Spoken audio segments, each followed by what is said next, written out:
ማድነቅ ይቻላል፣ ማምለክ ግን አይቻልም። ያለው ምንድነው? ፕሮቴስታንቱ ወደ ክርስትና እየፈለሰ ስለሆነ የምስራች ጉዞ ወደ ኦርቶዶክስ ሶስቱም በአንድ ቀን። እምዬ ኦርቶዶክስ ይቅር በይን።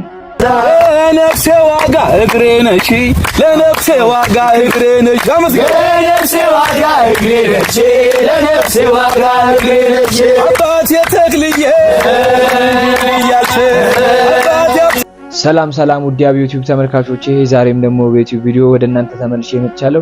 ሁሌም እንደምታደርጉት ይሄ ቪዲዮ መረጃ ለብዙ ሰዎች እንዲደርስ ላይክ እና ሼር በማድረግ እንጀምሩት በሉል እግዚአብሔር ስም ጠይቃለሁ። ሰብስክራይብ ያላደረጋችሁ ሰብስክራይብ እያደረጋችሁ ድምቷን ቻናሉን እንደምታበረታቱን ተስፋ እናደርጋለን። እስቲ ወቅታዊና አዳዲስ መረጃ ስለ ቅድስት ቤተክርስቲያናችን ዛሬም ይዘንላችሁ መተናል። እስከ መጨረሻው ድረስ እንድትከታተሉን ጋበዝናችሁ። እስቲ ወደ መጀመሪያው ቪዲዮ እንለፍ። አምላከ ሰላም ስለካህናቱ መከናነኛ ያድልልን፣ ሀገራችን ሰላም ያደርግልን። በልማረኝና ልግባ ቤቴ፣ በልማረኝና ልግባ ቤቴ፣ በልማረኝና ልግባ ቤቴ፣ በልማረኝና ልግባ ቤቴ፣ በልማረኝና ልግባ ቤቴ፣ በልማረኝና ልግባ ቤቴ፣ በልማረኝና ልግባ ቤቴ፣ በልማረኝና ልግባ ቤቴ። መልአኩ ሚካኤል አባቴ ነህ ለኔ ዋሴ ጠበቃዬ ሚካኤል ለነፍሴ፣ በልማረኝና ልግባ ቤቴ፣ በልማረኝና ልግባ ቤቴ፣ በልማረኝና ልግባ ቤቴ፣ በልማረኝና ልግባ ቤቴ። እግዚአብሔር አምላክ ባለቀሳችሁበት ቦታ ሳቃችሁ እንዲሰማ ያደርግላችሁ። ሰሚዋ ኪዳነ ምሕረት የልባችሁን መሻት ሁላ ትፈጽምላችሁ። አትችሉም፣ አይሆንላችሁም፣ አይሳካላችሁም በተባላችሁበት ቦታ ቅዱስ ሚካኤል በሞገስ ያቁማችሁ። እናቴ አርሴማ በሃይማኖቷ እንደጸናችሁ እናንተንም በሃይማኖታችሁ ታጽናችሁ። የሰማዕቱ የቅዱስ ጊዮርጊስ የሰማዕቱ የቅዱስ እስጢፋኖስ ረድኤታቸው በረከታቸው ይደርብን። በሃይማኖታችን እንድንጸና ያደርገን አምላካችን። ሀገራችን ኢትዮጵያን መሃሏን ገነት ዳሯን እሳት አድርጎ ይጠብቅልን። አሜን አሜን አሜን አሜን እያላችሁ ኮሜንት ላይ ጻፉ። አሜን ያሉ ሰዎች ይሁንላቸው ይደረግላቸው ለማለት ፈልጋለሁ። አረብ ሀገር ላይ የምትገኙ እንደዚሁም ከኢትዮጵያ ውጭ የምትገኙ ኦርቶዶክሲያን የተዋሕዶ ልጆች ለሀገራችሁ በሰላም እመቤቴ ቅድስት ድንግል ማርያም ምንም ሳይነካችሁ ቅፍ ድግፍ አድርጋ ለሀገራችሁ ታብቃችሁ ከቤተሰባችሁ ጋር በሰላም ታገናኛችሁ ለማለት ፈልጋለሁ። እንወዳችኋለን። እስቲ ወደ ቀጣዩ መረጃ እንለፍ። ግድ በግድ ማለት ነው ገፍቶ ሊያወጣ ይፈልጋል ሰይጣን ዙሪያውን አሙቆ። እኛ መቼም አንወጣ መቼም ቢሆን ማለት ነው። ሃይማኖትም የቀየረ ሰው የለም። ሌላም ሌላ ስንቱን ከእሳት የሚነጥቅ ወንጌል እየተገለገለ አገልግሎቱ እንዲህ ባለ ሁኔታ ውስጥ ማን ነው የሚወጣው? ስለዚህ አንወጣ ስንላቸው ዱላም ሌላም ነገር ይጀምራሉ። ግን የለም የሚከፈለው ዋጋ ሁሉ ይከፈላል። ቤተክርስቲያናችንን አገልግሎታችንን እንወዳለንና ምዕመናን ባላችሁበት ቦታ እንድትረጋጉ ከዚህም በኋላ የትኛውንም ስርጭት እኔ አንዳንድ ከተሞች በጣም ደስ የሚል ስራ ሲዲው የሚበትኑት የሚከፋፍሉትን ይዘው በራሳቸው ፍርድ ቤት ምናምን አቁም በራሳቸው ማለት ነው እንዲህ የሚሟገቱ ሰዎች ምናምን አሉ እንጂ ምንማ እየተቀበልክ ይሄን እሺ ካልናቸው ሌላም ነውር ቢፈጸም ከዚህ በኋላ ማለት የሊቃነ ጳጳሳቱንም የትልልቅ መነኮሳቱንም ተራ የማይመጥን ተራ ነገር በየቦታው አሁን አይታል ሐሜት ሁሉ ቀርቧል። በዚህ ላይ የሻይ ቤት ሐሜት ያሬድ ከሰዎቹ ጋር ሲያወራ ያ ምንድነው? ሃይማኖት ነው? ሳይንስና ህብረተሰብ ነው? ፖለቲካ ነው? የቤት ውስጥ ሃይማኖት ለመከፋፈላው ያሬድና እኛን ለማጣላት ታስቦ እኛ እንጣላ መስቀሉንም አንጥልም ወንጌሉንም አንተው ቤተክርስቲያናችንንም አገልግላችንን አናቆምም። ምዕመናን ግን እንድትጸልዩና እንዲህ አይነት በክፉ ሐሳብ የተሰማሩ ሰዎችን ታገሱ፣ እዚህ ጋር ቁሙ እንድትሏቸው እያሳሰብን ይሄን አንተ ሰልፍ የሚያስፈልገው ይሄ ነው። ይኸውልህ የኦርቶዶክስ ህዝብ የምትሰማኝ ከሆነ ልንገር፣ ይሄ ሰልፍ የሚያስፈልገው ገድለ ዘራብሩክ ስላሴን ዋጠ የሚል ይሄን ስላሴን ውጦ ሆድ ውስጥ ሶስቱን ስላሴ ዋጠ።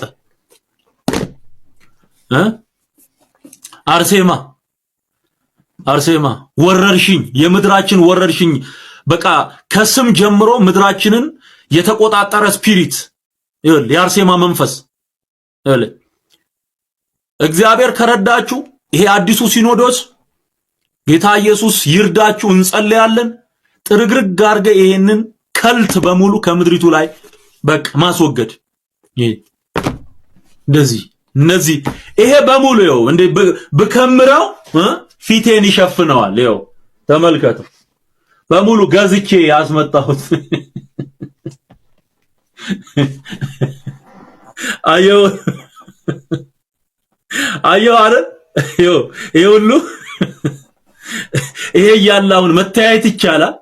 አሁን ይሄ መታየት ይቻላል። አሁን ይሁን ተመልከቱ እስቲ እንዴት እንታይ ህዝቡ እንዴት እርስ በርስ ይታይ፣ እንዴት ይታይ ኮተት።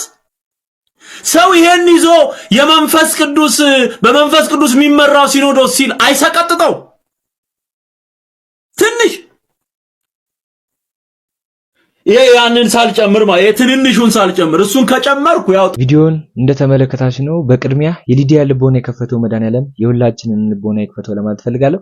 እንግዲህ አማናዊት ንጽሕት ርቲት የሆነችውን ሃይማኖታችን እንደዚህ ሲያገለግሉ የነበሩ ዛሬ ግን ከቅድስት ቤተክርስቲያናችን የጠፉ ቅድስት ቤተክርስቲያናችን እየተሳደቡ የሚገኙ ታቦቱን መክተፊያ እያሉ እየጠሩ ቅዱሳን ሰማዕታት ነቢያትን ሐዋርያትን እንግዲህ ስላድኗቸውን እየቀደዱ እንደዚሁም አባቶቻችን ግብረ ሰዶማውያን ናቸው እያሉ እያዋረዱ አማናዊት የሆነችውን ቅድስት ቤተክርስቲያን እየበደሉ ርስቷን እየቀሙ ያሉ ግለሰቦች ናቸው። እነዚህ ከቅድስት ቤተክርስቲያን ወጥተው ቅድስት ቤተክርስቲያን እየወጉ ያሉ እነዚህ ግለሰቦች ናቸው። ትዝታው ሳሙኤል እነ በጋሻው እነ ዘርፌን መመልከት እንችላለን። ኦርቶዶክሲያኖች እንግዲህ አሁንም ልነግራችሁ ላስተምራችሁ የፈለኩት ይሄን ቪዲዮ ወደ እናንተ እያደረስኩ የምገኘው እባካችሁን የሰው ተከታይ አንሁን። ይሄ ሰውዬ ስብከቱ ደስ ይላል፣ እቺ ሴትዮ ዝማሬዋ ደስ ይላል ብለው ብዙ ወጥተው እንደነሱ የቀሩ ብዙ ነፍሳት አሉና እባካችሁን አሁንም ሰው ተከታይ አንሁን። አማናዊት የሆነችውን ቅድስት ቤተክርስቲያናችንን አናሰድብ። ቀጥተኛ መንገድ የሆነውን ኢየሱስ ክርስቶስን ሁላችንም እንከተል ለማለት ፈልጋለሁ። የራሔልን እንባ ያበሰው መድኃኒዓለም የሁላችንን እንባ ያብሰው። እንግዲህ ብዙ ነፍሳት አሁንም ወደ አማናዊት የሆነችው ወደ ቅድስት ቤተክርስቲያናችን እየተመለሱ ይገኛሉ። ለዛም እንግዲህ በዚህ በምድርም በሰማይም እንግዲህ መላእክት እየተደሰቱ ይገኛሉ ማለት ነው። ብዙ ጴንጤ የነበሩ ፕሮቴስታንት የነበሩ ሰዎች እንግዲህ ዛሬ በ40 ቀን ልጅነትን ያልተቀበሉ ኦርቶዶክሲያኖች፣ በ80 ቀን ያልተቀበሉ መናፍቃኖች እንግዲህ ዛሬ ግን ኦርቶዶክስ ሆነው እየተቀበሉ ይገኛሉና እግዚአብሔር አምላክ ክብሩን ሁሉ ይሰር ለማለት እፈልጋለሁ ማለት ነው።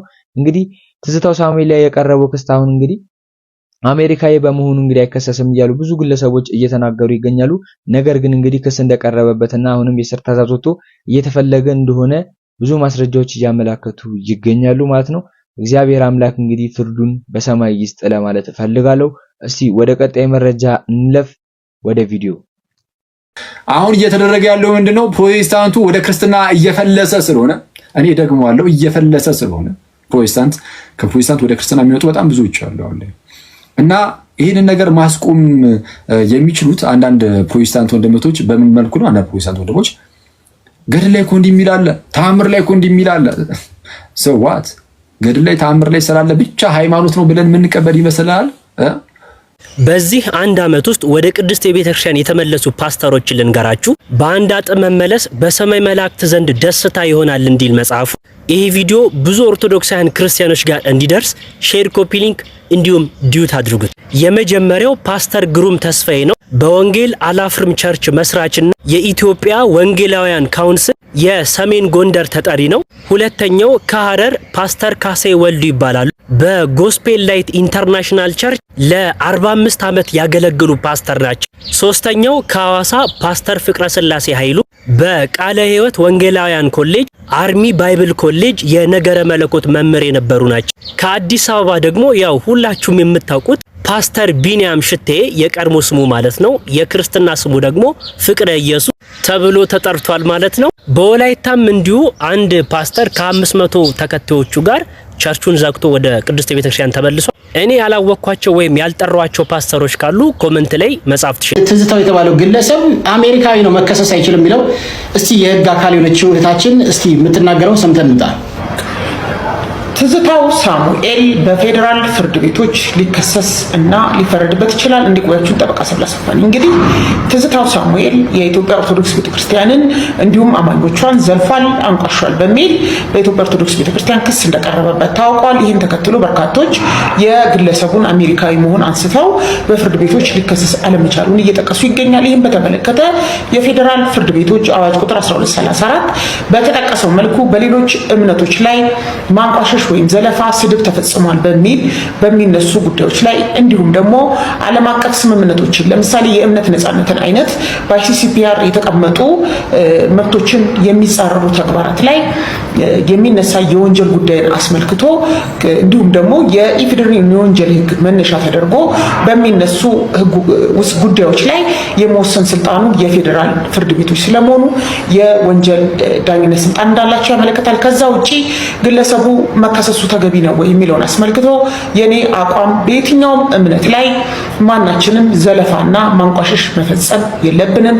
እንዲህ አይነት ሰዎች በየትኛውም እምነት ያሉ ቢቀጡ ይህንን ነገር ለማስቆም ይቻላል።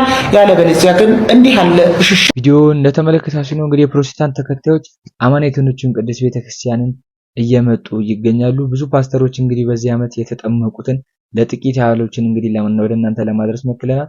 እልፍ አላፍ የሚሆኑ ሰዎች ግን ወደዚህ አማኔት ወደ ቅድስት ቤተክርስቲያናችን እየጎረፉ ይገኛሉ። እግዚአብሔር አምላክ የተመሰገነ ይሁን ለማለት እፈልጋለሁ። እስቲ መምህራኖቻችን አባቶቻችን ያስተላለፉት ጥብቅ መልእክቶች አሉ፣ ዘመኑን ይዋጁ አሉ ማለት ነው። እስቲ እነሱን ቪዲዮዎች ተመልክተን እንመለስ።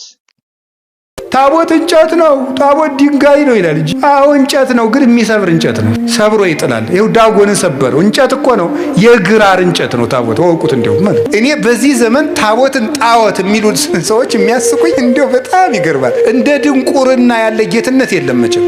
አለማወቅ ትልቅ ጌትነት። ቤተክርስቲያን ታቦት አታመልክም፣ የምታመልከው ክርስቶስን ብቻ ነው። ማርያምን አታመልክም፣ ሚካኤልን አታመልክም፣ ገብርኤልን አታመልክም፣ አርሴማን አታመልክም፣ ገብረ መንፈስ ቅዱስን አታመልክም። እነዚህ የወንጌል ምልክቶች ናቸው። አሁን ታቦት ጣዖት ነው ይላሉ ሰዎች። እግዚአብሔር ታቦትን የሰጠ ማን ነው? አሰራሩን የተናገረ ማን ነው? ታዲያ ታቦት እንዴት ጣዖት ሆነ ስትሏቸው አይ በሐዲስ ኪዳን ነው እንጂ በብሉይ ኪዳን እኮ አይደለም። እዚህ መሀል ብዙዎቻችን ንስሐ ማንገባው ለምንድን ነው?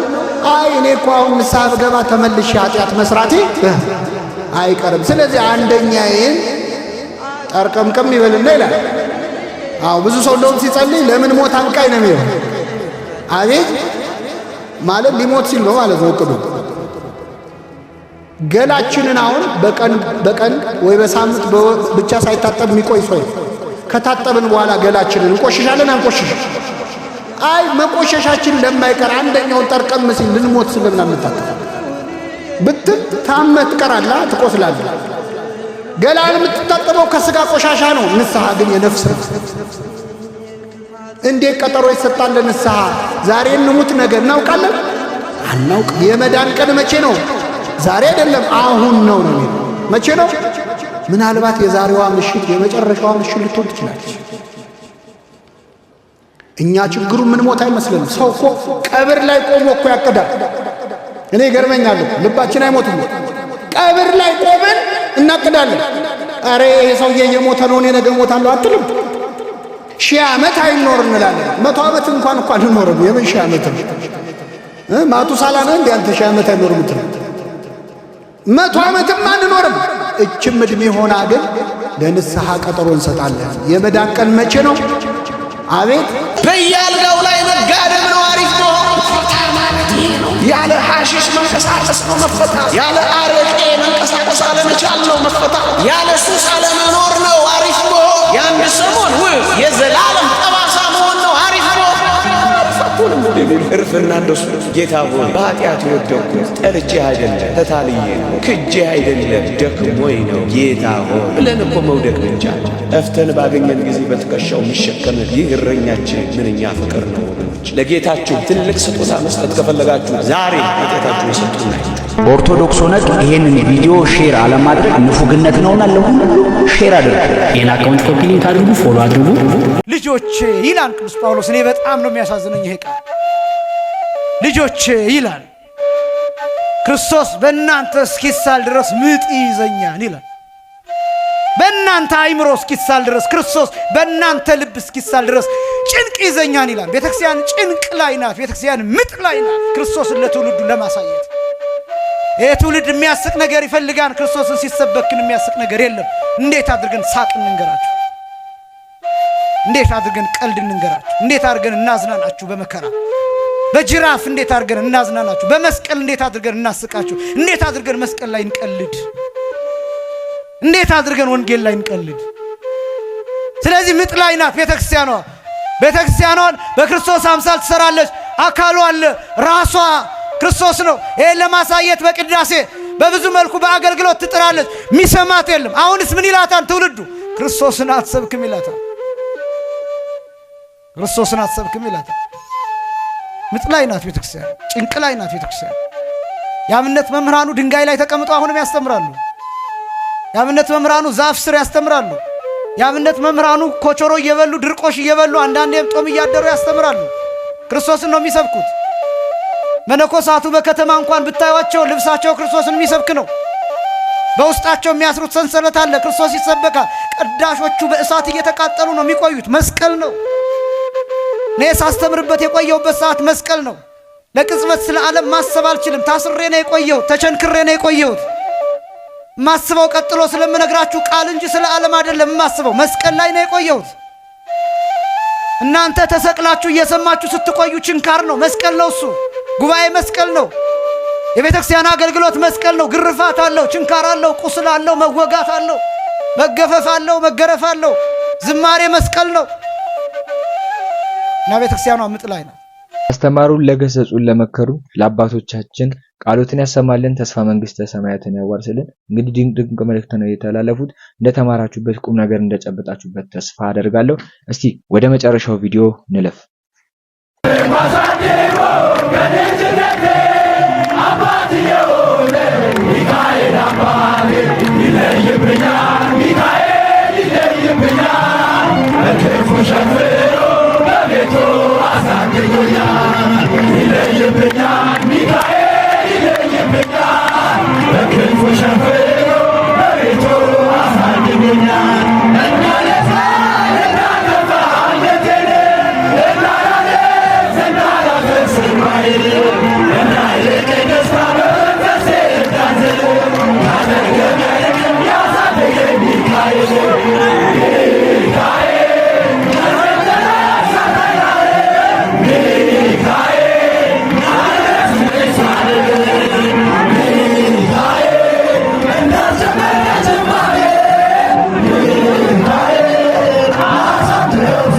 ቪዲዮ እንደተመለከታችሁ ነው ወጣቶች። እንግዲህ ዝማሬ መላእክትን ያሰማል ለማለት ፈልጋለሁ። እንግዲህ በዛሬ ቪዲዮ ብዙ ቁም ነገር እንደጨበጣችሁ ተስፋ አደርጋለሁ። ብዙ መረጃዎች እንዳገኛችሁ ተስፋ አደርጋለሁ።